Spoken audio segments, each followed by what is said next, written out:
आज हम प्राचीन भारत के पुरातात्विक स्रोतों पर चर्चा करेंगे। यह प्रथम वर्ष के इतिहास के पाठ्यक्रम में पहला बिंदु है और यहाँ ये ज़रूरी है कि हम क्यों ऐतिहासिक स्रोतों को पढ़ा करते हैं। जब हम उच्च स्तर में या उच्च कक्षाओं के अंदर इतिहास पढ़ते हैं तो इतिहास का निर्माण हमने कैसे किया या इतिहास को किस तरीके से हमने पोस्ट किया, वह बहुत महत्वपूर्ण हो जाता है।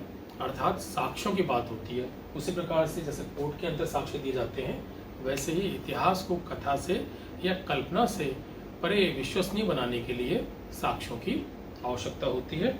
और जो ऐतिहासिक पुनर्निर्माण के या कहें कि अतीत को जानने के जो स्रोत हैं या साक्ष्य हैं, वो मोटे तौर पे दो भागों में बांटे जाते हैं। एक तो है पुरातात्विक, अंग्रेजी में इसके लिए आर्कियोलॉजिकल सोर्सेस ये भी कहा जाता है, और दूसरा है साहित्यिक, टेक्सचुअल, इसके लिए अंग्रेजी में शब्द है लिटरेरी सोर्सेस। ये दो प्रधान स्रोत हैं, या यूं कहें कि जितने भी ऐतिहासिक साक्ष्य हैं वो इन दो कोटियों में परिगणित होते हैं। साहित्यिक या लिटरेरी सोर्सेज की जो बात है, जिसे हम टेक्सचुअल सोर्स भी कहते हैं, उसमें यदि हम प्राचीन भारत की बात करें तो किस प्रकार की रचनाओं का समूह पाते हैं। तो जैसा कि आप जानते हैं, प्राचीन भारत का वह कालखंड है जिसमें भारत की विभिन्न धार्मिक परंपराओं का उदय हुआ।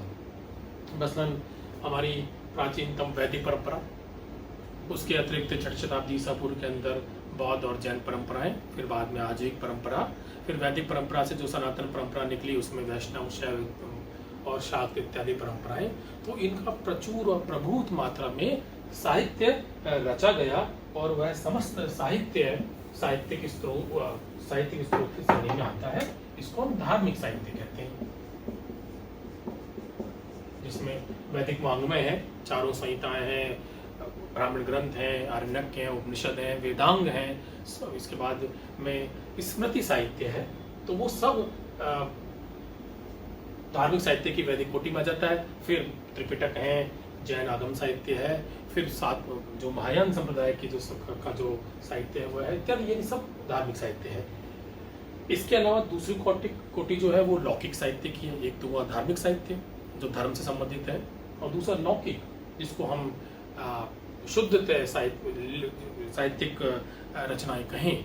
उसमें जाहिर है कि सबसे प्राचीनतम तो संस्कृत की हैं, भास हैं, दंडी हैं, कालिदास हैं, विशाखदत्त हैं, भवभूति हैं।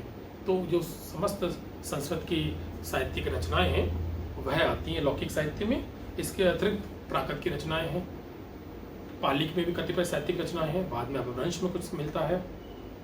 दक्षिण में हमें कन्नड़ में, तेलुगु में, तमिल में और छुटपुट मलयालम में भी 10वीं शताब्दी तक साहित्य मिलता है। तो यह सारा साहित्य जो लौकिक साहित्य है वह भी साहित्यिक स्रोत के रूप में परिगणित होता है। तीसरा यात्रा वृतांत है। प्राचीन भारत में हमें बहुत सारे यात्रा वृतांत मिलते हैं। शुरुआती यात्रा वृतांत यूनानी लेखकों के हैं, जैसे नियार्कस का है, एरिस्टोबुलस का है, प्लिनी का है। प्लिनी का यात्रा वृतांत नहीं है, पर प्लिनी ने अन्य यात्रा वृतांतों के आधार पर लिखा है। इसके अतिरिक्त चीनी यात्री हैं, जिनमें फाइयान है जिसने उत्तरकाल पे लिखा, युआन च्वांग है, इत्सिंग है जिसने हर्ष और उत्तरकाल पे लिखा, और फिर अरब यात्री हैं जिनमें अंत में 10वीं शताब्दी के आसपास अल बिरूनी मिलते हैं। तो ये सारा यात्रा वृतांत है। शुद्ध ऐतिहासिक ग्रंथ भी हैं, कल्याण की राजतरंगिणी है, विक्रमांग देव चरित्र है। तो इस तरीके से ये सारा साहित्यिक रचना को साहित्यिक श्रेणी में आता है। इसका अध्ययन हम बाद में करेंगे। आज हमारे अध्ययन का विषय है पुरातात्विक या आर्कियोलॉजिकल सोर्स।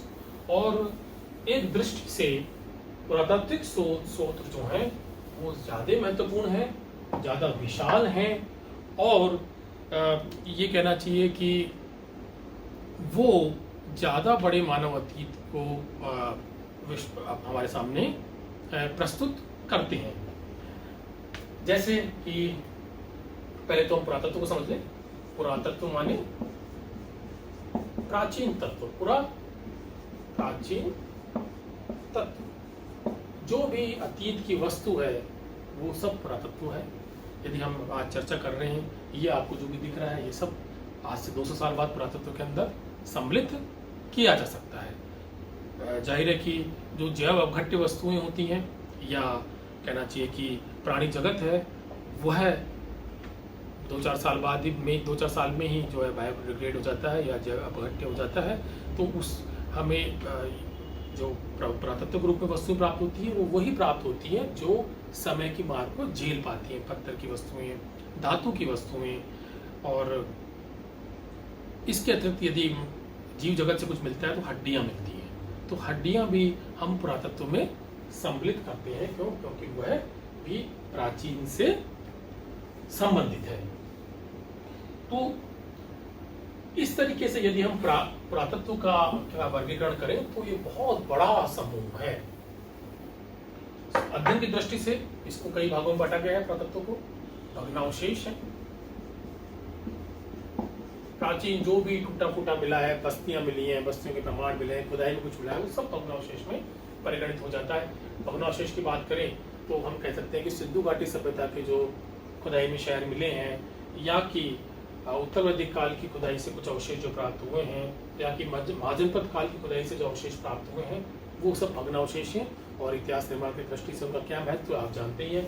हम भग्नावशेष के आधार पर सिंधु सभ्यता को जानते हैं, और कोई हमारे पास स्रोत नहीं है। जो वहां मिले हैं शहरों के प्रमाण, खासतौर से पंजाब में, गुजरात में, हरियाणा में, वही हमारे पास एकमात्र स्रोत हैं। दूसरा, अभिलेख। अभिलेख एक बड़ा समूह है। जो भी कभी उत्कीर्ण करके जो लिखा जाता है, खोद के लिखा जाता है, वह सब अभिलेख के अंदर परिगणित होता है। अशोक की महानता का स्रोत उसके अभिलेख ही है और कोई नहीं है। मुद्राएं हैं,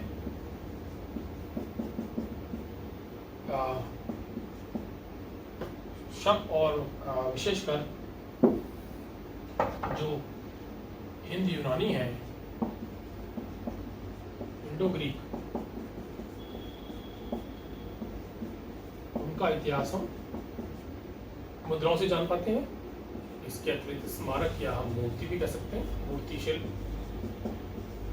इत्यादि। स्मारक में यदि हम देखें तो हमारे मंदिर हैं प्राचीन काल के, बौद्ध स्थापत्य के स्तूप, विहार और चैत्य हैं। मूर्ति शिल्प की तो गांधार और मथुरा या सारनाथ जैसे कला परंपराएं हैं, तो वह भी इतिहास के स्रोत के रूप में सामने आते हैं। जैसे मंदिर इत्यादि हमें धार्मिक परंपराओं की जानकारी देते हैं, मूर्ति शिल्प, वस्त्र विन्यास और अन्य सांस्कृतिक गतिविधियों की जानकारी हमें देते हैं। तो ये सब जो है पुरातत्व का हिस्सा है। पुरातत्व क्यों और कैसे महत्वपूर्ण है, इसमें एक बात और यहाँ जोड़नी चाहिए कि अभिलेख और मुद्राएं अक्सर ऐसी चीजें जो लिखित भी होती है। अभिलेख तो मूलतः लिखित ही है, कुछ कठोर वस्तु पे लिखा गया है, वह है अभिलेख है। तो इसको हम क्यों साहित्यिक श्रेणी में नहीं रखते हैं, अभिलेख और मुद्राओं को, और पुरातत्व में रखते हैं? इसका कारण यह है कि मूलतः ये इनका महत्व इसलिए है कि इनको हम वस्तु के या तत्व के रूप में इनका काल निर्धारण करते हैं, और वो काल निर्धारण या ज़्यादा महत्वपूर्ण है। इसलिए हम इनको साहित्यिक या लिखित रचनाओं में न रख करके हम इनको पुरातत्व में परिगणित करते हैं, क्योंकि जो मूल चीज है वह है उनका वस्तु के रूप में काल निर्धारण किए जाने की संभावना। अब क्यों और किस तरीके से पुरातत्व महत्वपूर्ण है, इसको देखने से पहले हमें एक और टर्म पे बात करना चाहिए, प्रागैतिहास।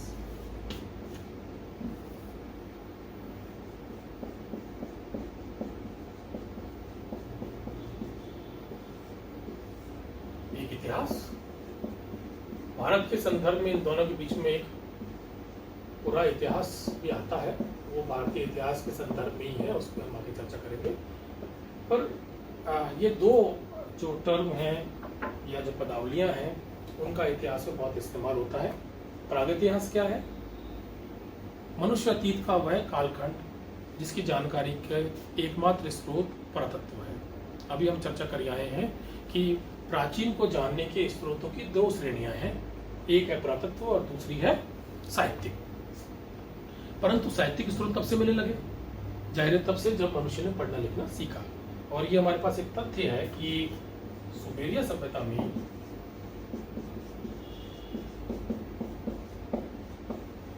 3500 ईसा पूर्व लेखन की शुरुआत हुई। इसके मानी यह है कि जो भी लिखी हुई सामग्री है, जो भी लिखित सामग्री मनुष्य के अतीत से संबंधित है, वह 3500 और ईसा की शताब्दियों को चलते हुए हो गया 2000 साल, तो 5500 वर्ष से ज्यादा पुरानी नहीं है।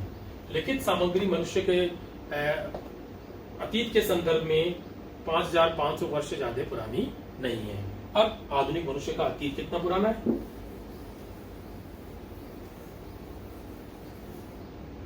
आधुनिक मनुष्य होमो सैपियन ऐसा माना जाता है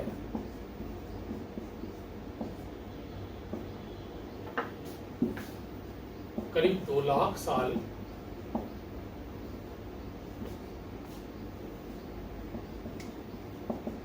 2 लाख वर्ष पूर्व पृथ्वी पे अवतरित हुआ, जिसका कि हम इतिहास पढ़ते हैं या जिसका कि अतीत हम पढ़ते हैं, क्योंकि होमो सैपियन।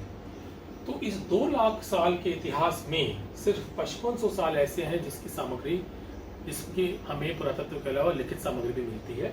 अन्यथा यूं कहें कि 1,95,000 साल ऐसे हैं जिसकी हमें सिर्फ पुरातात्विक सामग्री मिलती है। यदि ये यात्रा मनुष्य की ऐसे कोई 10 किलोमीटर लंबी है, तो आप ये मान के चलिए कि इसमें से ये 9.5 किलोमीटर प्रागैतिहास है,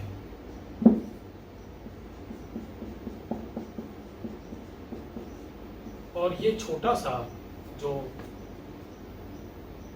आधा किलोमीटर का क्षेत्र है वह इतिहास है।